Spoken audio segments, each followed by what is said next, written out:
ঢাকা বিশ্ববিদ্যালয়ের শিক্ষার্থীরা যথেষ্ট সচেতন। তারা ব্যালটে প্রমাণ করে দিয়েছে তাদের যেই কাকে তাদের নির্বাচিত করতে চায়, কাকে মনোনীত করতেছে, তারা সেটা ব্যালটেই প্রমাণ করে দিয়েছে। এবং আমরা কোনো প্রোপাগান্ডা কমপক্ষে ঢাবিয়ানদের প্রভাবিত করতে পারে না, এটা আমার বিশ্বাস।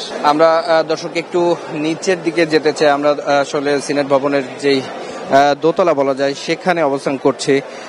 সিঁড়ি দিয়ে আমরা নিচে নেমে একটু দেখানোর চেষ্টা করব যে আসলে রাত এখন 1:30টাই বলা যায়। সেখানে অপেক্ষা এবং আমরা সর্বশেষ যেমনটা তথ্য পেয়েছি যে হলগুলোর কিছুটা যে ভোটের যে ফলাফল সেটি হয়তো কিছুটা গণনা প্রায় শেষের দিকে, আরও কিছুক্ষণ পরে হয়তো সেটি জানানো হতে পারে হলগুলো থেকে, এবং এই সিনেট ভবন থেকে হয়তো সবগুলো ফলাফল একত্রিতভাবে এখান থেকে গণনা করা হবে, আমরা এতটুকু জেনেছি।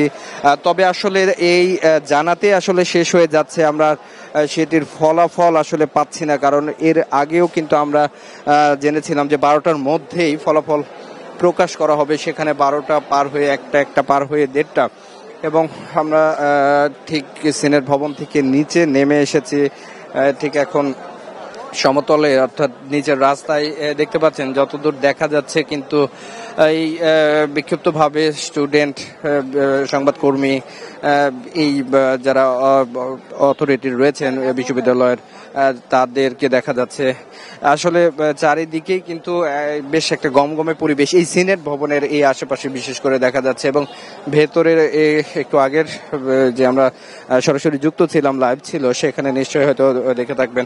তবে এখন পর্যন্ত আমরা যেমনটা জানতে পারছি যে আরও হয়তো দেরি হবে, কারণ একটু আগে আমরা একটা তথ্য পেয়েছি এমন যে যিনি প্রধান নির্বাচন কমিশনার রয়েছেন তিনি বলেছেন যে যেই ব্যালট অর্থাৎ যেই পেপার, যে পেপারে সকল প্রার্থীদের ছবি রয়েছে সেটি সম্মিলিত যেই ব্যালট সকল শিক্ষার্থী, সকল ভোটারদের হাতে দেয়া হয়েছে, সেটিতে আসলে তারা যেই যাদেরকে তারা ভোট দিবে সেখানে কিন্তু চিহ্নিত করা হয়েছে। তো সেই পেপারটা আসলে 5 পাতার, অর্থাৎ বেশ বড়সড় একটা ব্যালট পেপার, এবং সেই 5 পাতায় এই এতগুলো ভোটারদের যারা প্রার্থী তাদের ছবি সেখানে কিন্তু তারা পছন্দ মতো দাগিয়েছেন, এবং সেটি কিন্তু অনেকগুলো বলা যায় 40 জনকে প্রায় তাদের ভোট দিতে হচ্ছে, যার কারণে সেখানে তো সেই সময় নিশ্চয় সারাদিনে শুনেছেন যে 8 থেকে 10 মিনিট তাদের সময় দেওয়া ছিল, যদিও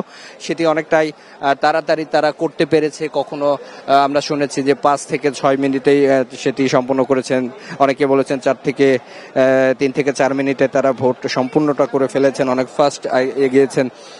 তো এই ভোট গণনার ক্ষেত্রেও কিন্তু আমরা এমনটাই শুনেছি, প্রধান নির্বাচন তেমনটাই বলেছেন যে 5 পৃষ্ঠার এই ব্যালট পেপার হবার কারণে প্রথমত হাতে সেগুলোকে আলাদা করতে হচ্ছে, কোন প্রার্থীর কার পেপার সেগুলো একটা সারিতে রাখতে হচ্ছে, এবং তারপর সেগুলো মেশিনের মাধ্যমে গণনা করা হচ্ছে, অর্থাৎ অটোমেটিক এবং ম্যানুয়াল দুটোর মিশেলেই কিন্তু এই ভোট গণনা হচ্ছে, যার কারণে এই লম্বা একটা সময় লাগছে। তিনি এমনটা ব্যাখ্যা দিয়েছেন।